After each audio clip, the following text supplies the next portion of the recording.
Shiraishi is a disgusting teenager with a despicable life. He can't even be seen by his peers, and I don't mean they need glasses or some special medication. He doesn't emit any aura at all to be noticed by anyone. All he emits is a negative aura that blinds everyone from his presence. Give this guy a billion-dollar job to go get classified information on other nations, and all cameras would fail to notice him. This loser can't get any girls either. His social life is a mess, and he has no friends. I wouldn't be surprised if he was groomed by Diddy growing up. Will he be able to get noticed by any girl in his life and find happiness that will quell his lonely life?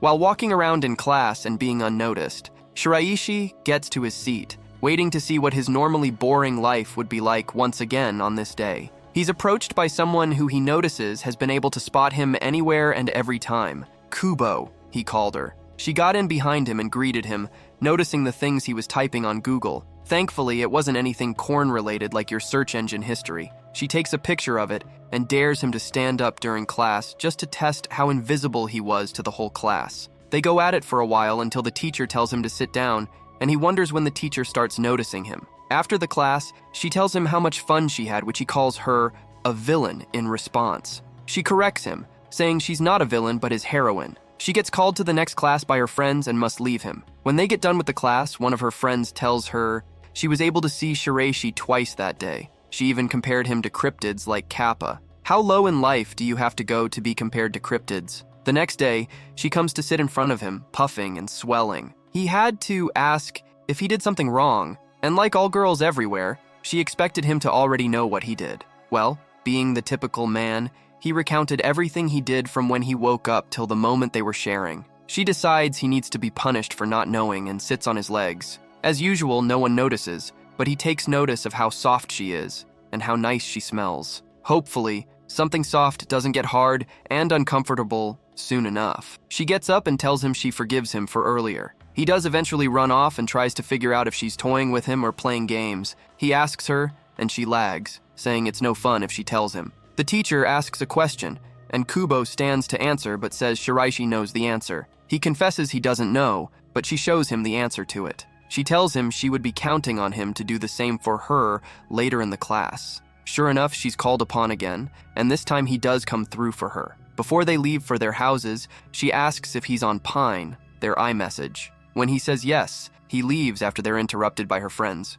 which makes her irritated. New achievement unlocked, the invisible Rizzler. After getting home, Shiraishi gets excited about going to get his new game collection available during the day. Surprisingly, Kubo ran into him at the park where he was sitting alone. She exchanged pleasantries and asked him what he was doing there. He explained what he had been up to throughout the entire day and why he was doing it. She tries to take a picture of him sitting and notices her camera isn't registering on his face. He tells her it's a normal occurrence, but she gets adamant, saying she'd get it to register his face. After being successful, she takes a picture of both and asks him for his Pine info, which he gives to her. She tells him to expect their picture later and to hang out with her sometime later. In his house, he gets a text from her showing the picture and a request for them to hang out. When he responds to the text saying, "All right," she smiles, saying she can't wait for herself. After lunch break, Shiraishi starts to fall asleep and wonders why. He notices Kubo is sleeping as well in class, and after looking at her,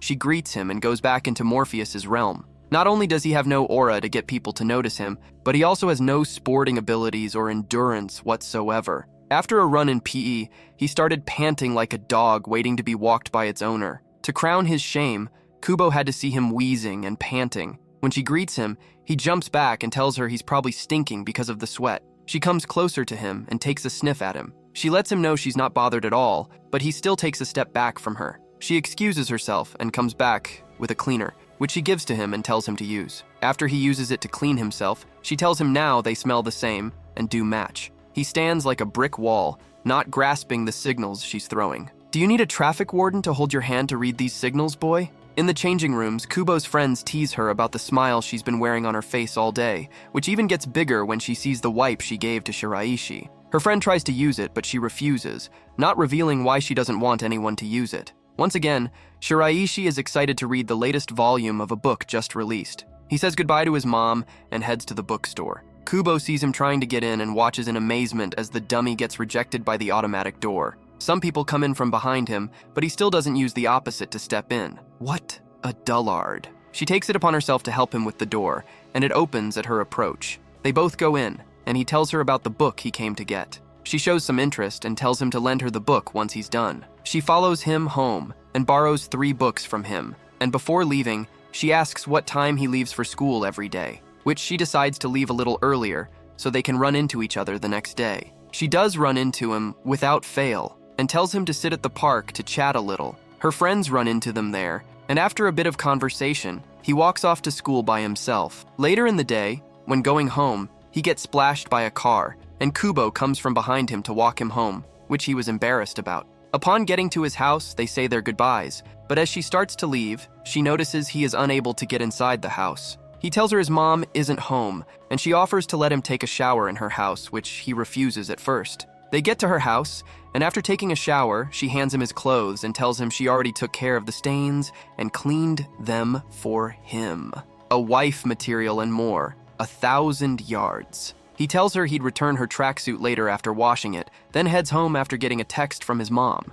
The next day in school, they meet at the staircase where Shiraishi returns her tracksuit and thanks her for her help the day before. Kubo asks him what height he is, and when he answers, she tells him it's the ideal height difference for a couple. He gets flustered and doesn't seem able to talk. Is this guy just plain oblivious or extremely dull not to be able to grasp the huge hints she's dropping on him? They all finish writing a test in class, which Kubo tells her friends was quite easy for her. However, her mind isn't in their conversation as she's wondering what Shiraishi is up to.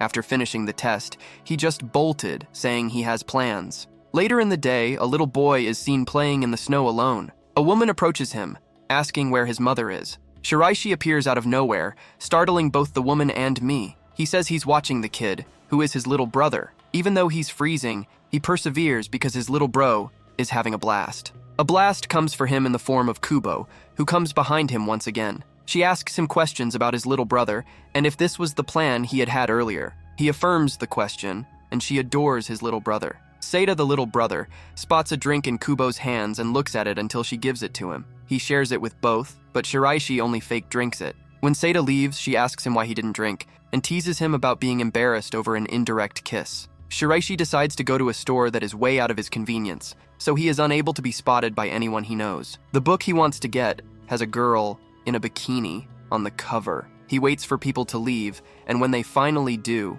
he sees an adult magazine and peeks. The store employee catches him, and she turns out to be Kubo's sister. She sees he forgot his school ID and gives it to Kubo later when she gets home. She tells her Shiraishi was looking at an adult magazine, which breaks Kubo's heart into 1 billion pieces. The next day at school, she presents his ID to him and, before giving it to him, asks if he likes big melons, which totally takes him aback. The next day, however, she tells him to make good on his promise of them hanging out sometime. She tells him Christmas Day would do just fine for their meeting. He goes to the venue super early and waits a long time before she arrives. She notices him shivering a little and asks how long he's been waiting. He tries to play it off, but she holds hands, sees they're cold, and apologizes. She whips out a box and presents it to him, asking for hers too. When he confessed he didn't know there'd be an exchange, she asked him to go get her own gift. He goes off and, after some thought, gets her gloves for the cold. She tells him she loves them and shows him what she got him, which was a shirt with an inscription. On a sunny afternoon, Seita and Shiraishi are chilling in the living room watching a kids' TV show,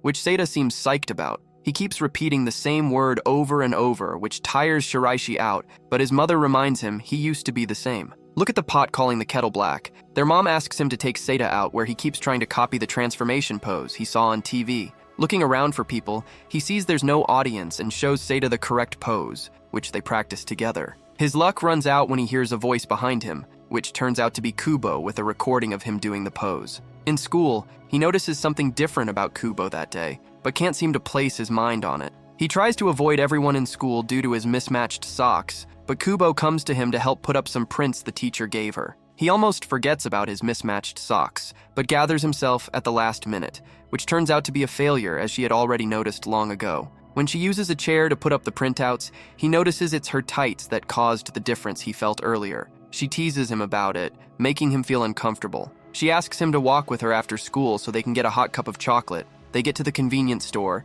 and after a lot of deliberation, she gets a cup and he gets a meat bun. When they kiss him, she takes a bite of his meat bun and says her goodbye. Being a tad surprised and confused, he decides to eat it, but it gets knocked out of his hands by some passerby who didn't notice anyone there. On Valentine's Day, everyone in school gets each other gifts and all, but the homeboy Shiraishi was expecting none. It was a major surprise for him when he saw a chocolate out on his desk. He wondered who made the mistake of putting it on his desk, and tried figuring it out. He remembers the only person he talks to is Kubo, who appears out of nowhere. Instead of asking if she made the chocolate for him, he asks about the weather and tries making small talk. She comments about the present he got, which he confesses might not be for him. She assures him it's his and wonders who might have dropped it for him, telling him she wouldn't say anything more than that. She's shown the previous day going to get ingredients to make chocolates. Her sister asks her what she's doing, and after a try, she's advised not to feed anyone those. They'll die. She's taught how to make a proper one by her sister, and she gets all of the chocolates packed, reserving the most perfect one for Shiraishi. Later on, she comes to the living room to thank her sister, who gets all modest about it and waves it off. She does ask out of curiosity who she's giving the best-looking cookie to. The doofus takes a bite of the cookie, and after deeming it tasty, wonders who gave it to him. On one of his invisible adventures, Shiraishi tries to find a spot for his lunch, and Kubo finds him once again. He asks her why she isn't with her friends, and she tells him they're at a meeting. She pulls out her lunchbox and starts eating while he stays fixated, wondering what's going on. He brings out his phone and takes a picture of the meal. She mentally salivates over how good his food looks, and he offers her some. She trades his food with hers, and they both begin eating. After a while, they exchange their favorite foods, which Kubo promises to make for him. She asks them to keep eating lunch together. Later, she meets up with her friends, and they ask why she has been glowing lately. They ask her if she has a crush, or someone she's interested in at the moment. She gives it some thought and tells them it's the invisible man, Shiraishi. They ask her how she could like someone like that, and comment that he's not athletic, nor hot in that sense,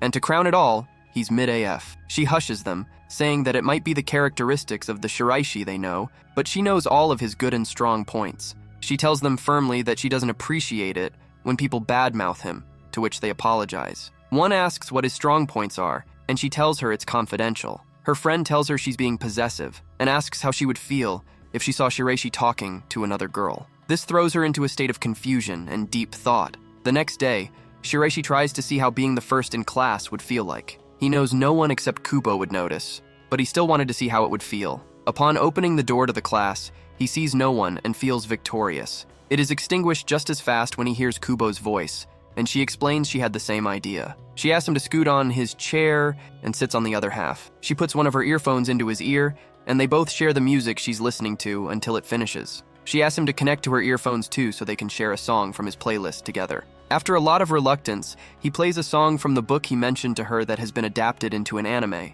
When he explains it to her, she listens intently and takes mental notes about the anime. When she gets home, she downloads the anime and stays up all night catching up on what he told her earlier in the day. Her sister notices and teases her about it. On White Day, he gets a gift for the person who gave him a Valentine's Day cookie, and when he sees Kubo, he asks her to help give the gift to the person who gave him the cookie, which she obliges. She confesses that since he called her out and all, she thought he wanted to ask her out, to which he becomes apprehensive. She gives him a hint bigger than the Empire State Building, and he still fails to get it. She tells him it's his fault for not knowing who gave him the gift by this time already. It's hard being invisible, as when Shiraishi drops things or misplaces them, he's mostly unable to retrieve them since no one can see who dropped them. Today, however, was different, as a little girl alerted him to something he dropped, which made him think people were starting to notice him lately. He's made to think twice about that when he sees Kubo's sister with the little girl. They exchange pleasantries while she recognizes him as the boy peeking at the adult magazine. She introduces herself as Kubo's sister, while the little girl is introduced as their cousin, Saki. Shiraishi then understands why the little girl looked so familiar. She was the spitting image of Kubo. After a little conversation, they exchange their pine contact, and she sends him a picture of Kubo from middle school. Immediately, they get home and tell Kubo they met with Shiraishi, and her sister doesn't leave out the part where she got his pine contact. Her sister uses a trick to find out that Kubo had already invited him over to their place, which Saki was pretty salty about. It seems it's not just one, but two that the invisible man has attracted. In school, the teacher announces that their finals are coming up soon. Remembering the threat his mother issued the night before, Shiraishi didn't want to fail his papers and get banned from playing video games. He notices everyone studying together, but knows that can't happen for him, so he studies alone in the library. Once again, he's approached by Kubo, who notices he's trying to study and having some problems. She offers to help him out, but rushes to get her glasses first. She later confesses she borrowed them from the librarian, who is her friend. After going through the problem he couldn't solve, she tells him where he went wrong and teaches him how to grasp the formula in an easier way. He notes mentally that she's a great teacher and might be just as good as the actual teachers. When they're done, she tells him to study together again tomorrow. On his way home, he pondered on how good it felt to study with someone else. He longed to do it again the next day. His expectations are cut short by a fever that strikes him down the next day, and the one who feels the brunt of it is none other than Kubo. She longs to see him and keeps deleting texts she wanted to send because she thought they weren't perfect enough. She finally sends one, and he responds awkwardly. Things get interesting when Seinen comes in and sends a sticker to her by mistake. When he tells her, she pulls a prank on him by sending him a sticker as well, but later claims it was her sister who sent it. When Shiraishi gets to school the next day, everyone is already seated and taking a pop quiz. He sits at the entrance, resolving to miss the first period, where Kubo sees him and falls towards him after a little conversation. She tells him she's feeling a bit feverish and walks to the nurse's office. Gallant Sir Shiraishi steps up and helps her there, only to find the nurse is out. He tucks her in and takes her temperature before the nurse finds them there and praises him for a job well done. After he leaves her in the nurse's care, he admits he feels different, like a main character, after his actions. The school semester was coming to an end, and Shiraishi was in great spirits. He managed to pass his finals, meaning his video games wouldn't be confiscated. Kubo, the invisibility repellent, shows up and asks him what's making him so happy. Definitely half expecting to hear it's her, she hears him thank her for tutoring him, which helped him survive the finals. She asks him to continue studying with her, which prompts a memory for both of them. With the beginning of a new semester comes sorting students into different classes again. Worried, they both think about what that would mean for them. About to head home, they get caught by the rain, and Shiraishi admits he isn't prepared, as he brought no umbrella. Kubo says she brought one, but suggests they conduct an experiment and use it together. He refuses, but being smarter than he is, she hands him the umbrella and begins walking home in the rain. He is forced to follow and cover her with the umbrella,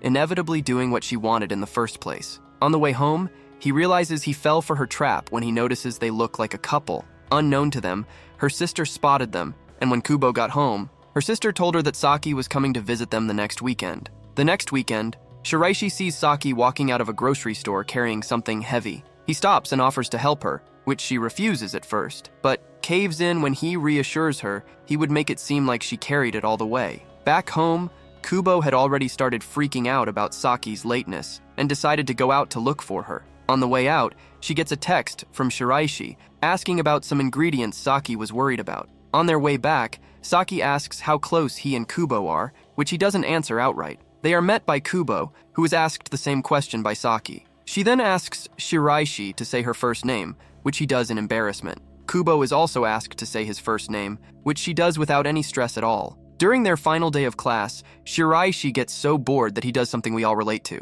He disassembles the ballpoint pen he was using and starts playing with the spring. Unfortunately for him, his spring flies off into oblivion. He notices Kubo had been watching him and gets embarrassed. She asks him why he was playing with the spring, and he explains, but she doesn't seem too convinced. The devil tries to make him pay for his actions when the teacher asks them to do something that requires their pen, but his angel Kubo saves him by giving him an extra pen. Kubo and her friends, after making it to the last day of class, decide to have a sleepover. They get a lot of provisions to make it memorable for themselves. They eat and drink their fill. They discuss the class change and worry about being separated. They agree to do a lot of other things together, and one of them teases Kubo about whether Shiraishi is going to be a part of these things. After trying to deflect the question, they all roughhouse a bit, and one of them falls asleep. The remaining two discuss Kubo's ranking in the finals, and she gets praised by her friend, after which they all go to sleep. Shiraishi's mom asks him to go shopping for her, and Seinen asks to come along, which he agrees to, but on the way, the little one asks him to get him ice cream and chocolate,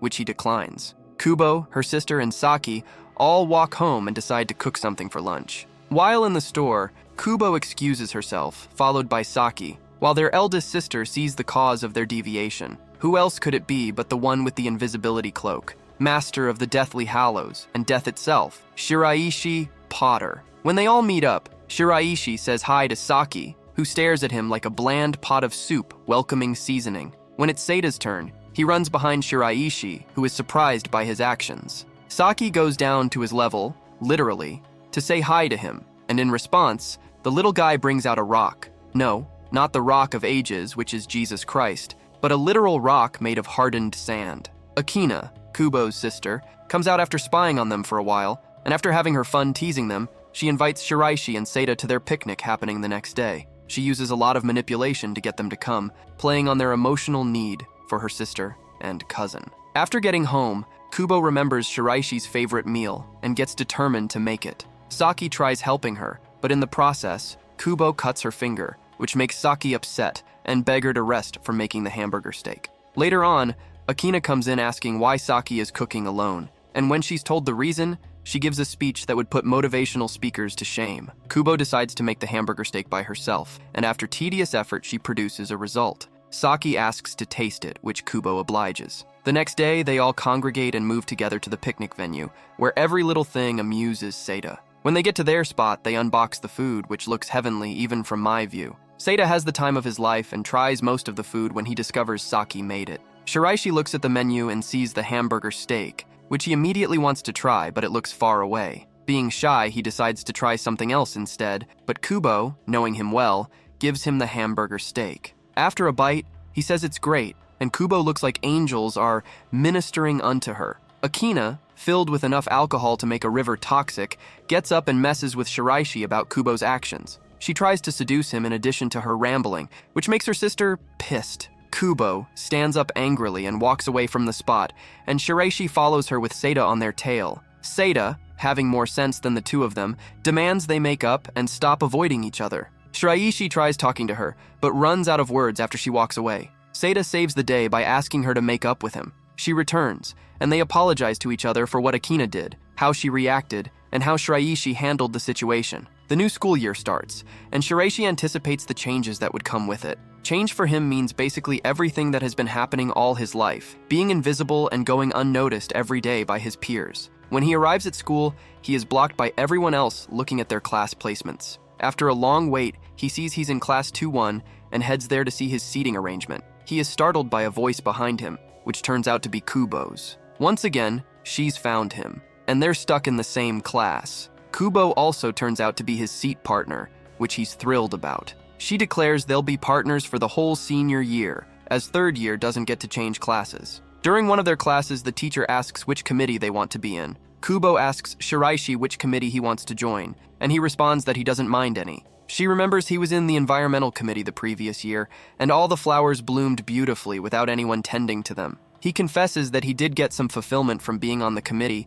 Even though people couldn't acknowledge him for doing it, they admired the flowers he tended to. When the teacher asks who would like to be in the environmental committee this time, Kubo volunteers and adds Shiraishi's name too. The teacher remembers Shiraishi's efforts and commends him. The rest of the class speculates that Shiraishi joined the committee because of Kubo. One of them, Sudo, stands up for Shiraishi, pointing out that he was the reason the flowers looked so good. His friends recall that Sudo was also in the committee, but all his flowers died, earning him the nickname Plant Murderer. Hearing someone stand up for him gave Shiraishi a great feeling, while Kubo asks if he ever spoke to Sudo. He admits he never tried, which gives her an opportunity to hatch a devious plan. During their science class, Sudo, seated near him, fidgets because he forgot his eraser. Shiraishi, who overprepared, brought 5 erasers, but didn't know how to approach Sudo to offer one. Kubo steps in and incites a conversation between the two. Sudo tells Shiraishi he's been wanting to talk to him about how he made his flowers bloom so well. After class, Shiraishi tells Kubo he had a great time talking to Sudo and, for the first time in a while, enjoyed talking to someone from school beside her. She pauses and tells him to go on. How can a human be so oblivious? Does he prefer pipes instead of holes? No wonder, he's invisible. On his way home, Shiraishi spots a new drink flavor and decides to try it, but Kubo interrupts and suggests water instead. She apologizes, but he insists it's all right. They discuss their lives, and when asked what his life compares to, Shiraishi says it would be like water. Kubo tells him that being water is great because he can be whatever he wants to be. This girl must think he's a donut, and her motivational speech will turn him into bread. She gets heartbroken when he tells her he doesn't have any friends. When asked about their friendship, he admits he didn't even realize they were friends, which she affirms, saying she always thought they were. Smart boys always ask for consent before assuming anything. Why are most of their conversations in school? I think I speak to everyone when I say school isn't as interesting as conversations outside of it. Kubo challenges Shiraishi to a staring contest, agreeing that whoever looks first loses. They stare at each other for a long time, and while it seems neither will win, Kubo pulls a trick that makes him look away, declaring herself the winner. She then tells him he'll have to do something for her, to which he responds with a "here we go again" face.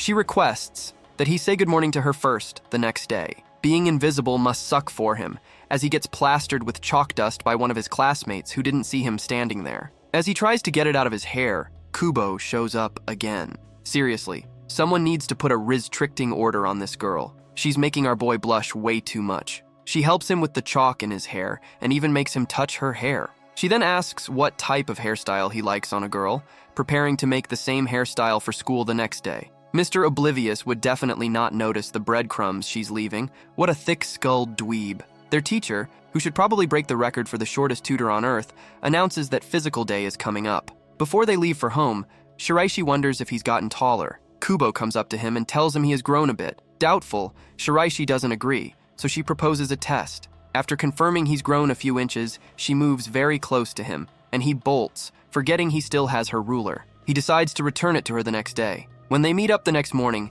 he remembers his promise and greets her first. He leaves when her friends arrive, but meets up with her later in class, where she requests his jacket. He gives it to her, and she holds onto it, saying she'll keep it for the whole day. Akina meets Shiraishi one afternoon after speaking with Kubo, and apologizes for the scene she made at the picnic. Shiraishi says it's nothing. After asking what he's doing, he reveals he's watching Seita run his first errand, trying to make sure nothing happens. Akina tells him about Kubo's first errand, where she tripped and almost broke all the eggs on her way back. She then reveals Kubo's love for head rubs when she's crying, entrusting Shiraishi to take care of her little sister if she ever cries. He agrees, not like Simpson had a choice anyway. After waiting for so long, the day Shiraishi expected came at last. His favorite book was releasing a new movie adaptation, and he couldn't wait to go see it for himself. He was so lost in thought that he couldn't hear his future bae call his name repeatedly. When her voice finally broke through, he ran to the corner of the class in surprise. Oh, how cute. He's already making test runs on how to run to get some milk when the child support comes through in the future. When he tells her what was going on, she requested they both see a movie together if he wasn't going with anyone. Can this guy get some backbone and make the first move for once in his life? How do you stress a cutie so much, and you don't even have any Riz in your arsenal? The appointed day arrives, and he makes it early as usual. At least if he won't turn up emotionally, he turns up punctually. She shows up with a ponytail, which is his favorite hairstyle for a girl. They board the train, and as it gets crowded, she presses against the window, but Shiraishi shields her with his body until they get off. His nightly duties were needed again when they got close to their destination, and 3 guys surrounded Kubo, trying to impress her. He steps in and startles them, making them ask if both of them are together, which Kubo affirms without hesitation. When the guys leave, the top-ranking candidate for stupidity, Shiraishi, asks if she could let go of his hand. His stupidity stands out even more when they reach the theater, and he realizes he didn't reserve any seats for them. While waiting for the next movie, they go to a cafe, and Kubo tries imitating everything he orders. When it comes to tasting it, she wishes she wasn't born. Being the gentleman, Shiraishi makes adjustments for her sake, and they enjoy the coffee. They head out to shop for key holders next, but Shiraishi is clueless about making a pick. She takes the initiative and chooses one for him. They're about to do another activity when Kubo notices it's almost time for the movie. They make it just in time and enjoy the movie in silence. After the movie, Kubo tells him she noticed his expression was more relaxed during the film, to which he responds, saying he couldn't just stare into space and smile to himself, lest people think he's crazy. She agrees with him, and they take the train home, where she asks if he's happy to have seen the movie with her. He gives a positive answer, and she's pleased with herself. He walks her home. She asks if he would like to watch a movie again, which he doesn't respond to right away. She tells him she had lots of fun and would like to do it again. He eventually agrees, and they pinky swear on it before saying their goodbyes. On this fateful day after class, the great and indomitable symbol of negative Riz, Shiraishi, was approached by Kubo, who was trying to make him do an activity. They try physiological tests and interpret them using their phones. A certain question was asked, and when they got the answer, both of them sealed their mouths and gave excuses to get out of the awkward moment. Back home, Kubo approaches her sister, who's having coffee, and demands a drink. Akina reminds her that the coffee isn't meant for her, but Kubo surprises her by saying she already had coffee once during her outing with Shiraishi. Akina recalls how Kubo used to ask for help instead of trying to be independent, as she usually does. Akina admits she's a bit jealous that Kubo is growing independent, and there are now things she doesn't know about her, unlike when Kubo was younger and always clingy. Kubo shares a secret, saying she might be different now, but she's still imitating everything Akina does. This makes Akina smile, giving Kubo the chance to run off with the coffee. At school the next day, Shiraishi reflects on his special day. He's so much of a loser that no one outside his family wishes him a happy birthday. He's invisible to everyone,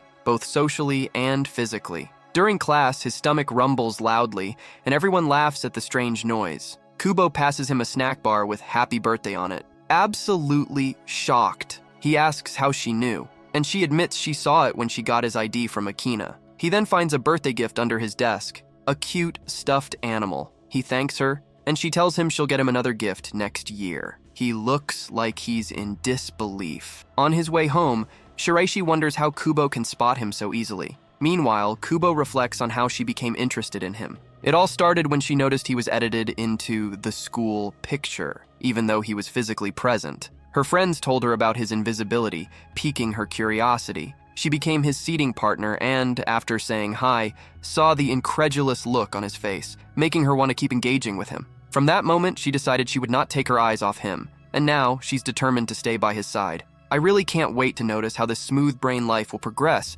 now that he's noticeably noticed by people around. Don't forget to like and subscribe so you do not miss out on our daily updates.